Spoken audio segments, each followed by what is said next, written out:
형님, 국물 한 그릇만 더 주이소. 허허, 그러다 또 주모한테 쫓겨나겠네.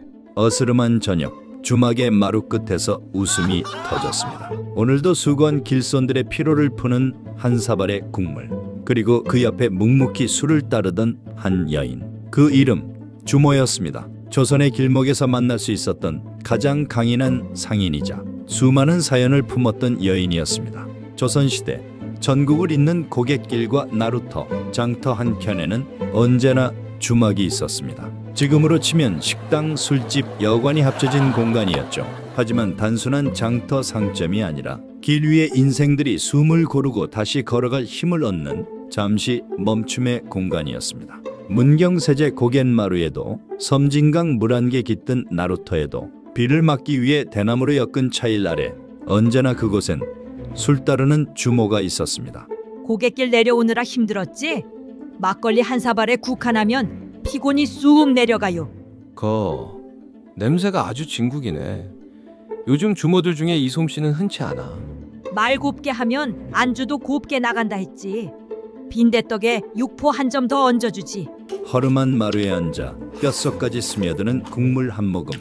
주막은 그저 돈을 내고 마시는 곳이 아니라 사람 냄새가 모이고 시름이 녹아내리던 장소였습니다. 주막은 크기와 형태도 다양했습니다. 작은 주막은 마루 하나, 방 하나, 낮에만 여는 차일 주막도 있었죠. 반면 대형 주막은 수십 칸의 방과 마구간까지 갖춰 장사꾼들의 짐을 풀고 말도 묶을 수 있었습니다. 어떤 곳은 성 안의 관청보다 더 붐비는 날도 있었죠. 이런 곳을 지킨 이는 바로 주모, 술 따르고 국 푸는 이들이었지만 실상은 사람과 장사, 권력의 눈치까지 봐야 하는 길 위의 경영자였습니다. 주막의 가장 기본은 탁주, 막걸리였습니다. 누룩을 직접 띄워 빚은 술, 가끔 양반이 오면 향 좋은 방문주가 나왔고요. 안주는 의외로 화려했습니다. 육포, 어포, 수육, 너비아니, 생선구이, 두부, 빈대떡, 무엇보다 술국은 주막의 핵심이었습니다. 허한 속에 국물 한 사발이면 어깨가 펴집니다. 뼈를 푹 고아 만든 국물에는 피곤과 시름이 함께 녹아들었죠. 어느 저녁 한적한 시골 주막에 낯선 손님들이 들이닥쳤습니다. 그중엔 갓벼슬을 얻은 초임 교리, 그러니까 향교에서 글을 가르치는 젊은 관리도 있었습니다. 그는 마루에서 술을 마시던 손님들을 내쫓고 말합니다. 이보게들, 여긴 본관 김문 출신 종호풍 벼슬아치인 내가 묵을 자리일세. 길손들은 저 바깥 마루로 나가보지. 손님들은 수군거리며 자리를 털고 일어섰고 난처해진 주모가 나섭니다. 어이쿠 나으리, 마침 방이 하나 있긴 한데 좀 전에 먼저 도착한 선비 손님들이 자리를 잡으셔서. 선비? 그자들 벼슬이라도 있더냐? 윗자리에 채통을 몰라보면 주모도 곤장 맞는 법일세. 그날 밤 주모는 조심스레 쪽문을 열었습니다. 그리고 조용히 귀띔했죠. 나으리, 이 방 오늘 밤 고위 종친 되시는 판서 나으리께서 묵기로 하신 방이라 불편하실까 염려되어 드리는 말씀이옵니다.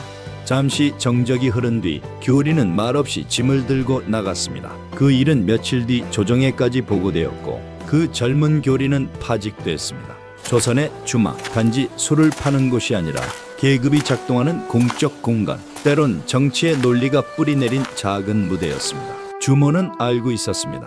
술은 나그네의 입으로 들어가고 세상사는 귀에 들어온다는 것을. 국물은 뜨겁게, 눈치는 빠르게, 대접은 조심스럽게. 그녀는 조선의 길목에서 살아남은 장사꾼이자 수많은 이들의 비밀을 품은 기록자였습니다.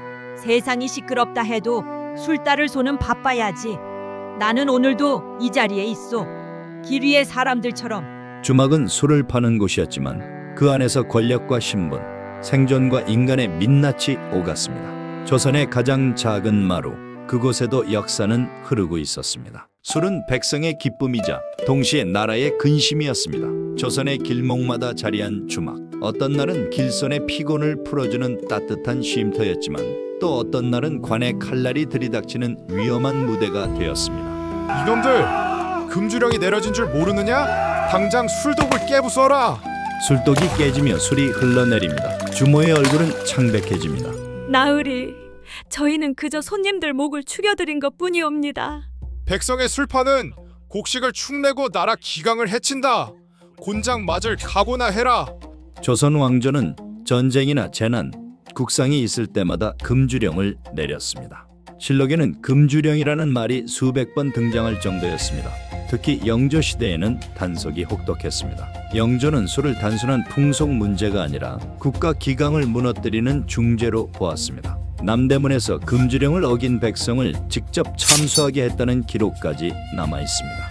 하지만 아이러니하게도 영조 자신은 건강을 이유로 약술을 즐겼다는 이야기도 전해집니다. 백성의 술은 죄가 되었지만 임금의 술은 약이었던 셈입니다. 주막은 단순한 술집이 아니었습니다. 백성이 모이는 장소였기에 관청은 정책을 알리거나 소식을 전하는 거점으로 활용했습니다. 주모야, 이 방을 대문에 붙여라. 역병이 돌고 있으니 모두 알 수 있어야 한다. 예, 나으리. 지나가는 이들이 반드시 보게 하겠습니다. 충청감사가 비밀 장기를 주모에게 맡겨 전달했다는 기록도 있고 주막에 방을 붙이라는 명을 소홀히 했다가 수령이 처벌받은 사례도 있었습니다. 그만큼 주막은 행정과 민심이 교차하는 통로였습니다. 그리고 주막은 암행어사의 발걸음이 머무는 곳이기도 했습니다. 변장을 한 어사가 민정을 살피려면 가장 먼저 들어야 할 곳, 바로 술기운의 입이 풀리는 주막이었기 때문입니다. 1671년 영남에 파견된 어사 신정 역시 주막에 머물며 백성들의 이야기를 들었다고 합니다. 주모, 막걸리 한 사발 내어주시오. 그런데 이 고을 사람들은 요즘 어떻게 지내는가? 나으리, 이 고을 원님이 밀주를 빚어 창고에 들여보낸다는 말이 돌고 있사옵니다. 아녀자들이 술을 빚다 잡혀 곤장을 맞는 일이 잦습니다. 야사에는 박문수의 기지 넘치는 주막 일화가 전합니다. 주모야, 술은 잘 마셨으니 돌은 내일 주마. 나으리, 그러시면 제가 곤란하옵니다. 손님이 술값을 내지 않아 세금을 못 내면 그 책임이 제게 돌아옵니다. 곤장을 맞는 것도 결국 저라서요. 조선 후기 술에는 세금이 붙었고 그 부담은 주모의 몫이었습니다. 손님이 술값을 내지 않으면 세금을 제때 내지 못해 주모가 대신 책임을 지고 벌을 받는 일이 적지 않았습니다. 결국 수령의 불호령이 떨어졌습니다. 이 계집이 감히 외상 술을 내 곤장 10대로 다스려야겠다. 그 순간 박문수가 자리에서 일어나 신분을 드러냈습니다. 내가 바로 어사 박문수다. 임금의 명을 받고 이곳을 살피고 있노라. 그런데 내가 고작 외상 술 문제로 백성을 곤장치려드는구나. 탐관오리의 행패가 따로 없다. 수령의 얼굴빛이 하얗게 질리더니 그대로 무릎을 꿇고 말았습니다. 술 한 잔의 자리가 탐관오리의 횡포를 드러낸 무대가 된 것입니다. 정조시대에도 암행어사가 주막 주모에게서 밀주와 관련한 수령의 비리를 전해 듣고 적발했다는 이야기가 전합니다. 물론 일부는 야사이지만 주막이 민심의 창구이자 권력 감시의 무대였음을 잘 보여줍니다. 하지만 현실 속 주막은 또 다른 얼굴도 있었습니다. 큰 주막에서는 은밀하게 밀조주를 팔았습니다. 이 술은 관에서 금한 것이요. 하지만 값을 잘 치른다면 못 팔 것도 없지요. 주모 혼자 감당하기 어려워 지방 건달이나 유력자를 배후에 두는 경우가 많았고 단속을 피하려 뇌물을 바치기도 했습니다. 그러나 발각되면 주모와 배후 인물 모두가 가혹한 벌을 받았습니다. 조정이 술을 전매로 통제했을 때는 주모들의 생계가 막막해졌습니다. 나으리, 저희가 술을 팔지 못하면 굶어 죽을 수밖에 없사옵니다. 살 길을 열어주십시오. 주막은 이처럼 백성의 삶과 권력의 통제가 맞부딪히는 현장이었습니다. 술은 웃음을 부르기도 했지만 때로는 죄가 되기도 했습니다. 조선의 주막, 그것은 단순히 술을 파는 공간이 아니라 백성과 권력, 민심과 기강이 교차하던 뜨겁고도 위험한 무대였습니다. 오늘의 이야기는 여기까지입니다. 여러분은 어떻게 생각하시나요? 댓글로 여러분의 생각을 남겨주시면 또 다른 풍문이 이어집니다. 풍문으로 들었어. 다음 역사 이야기로 다시 찾아뵙겠습니다.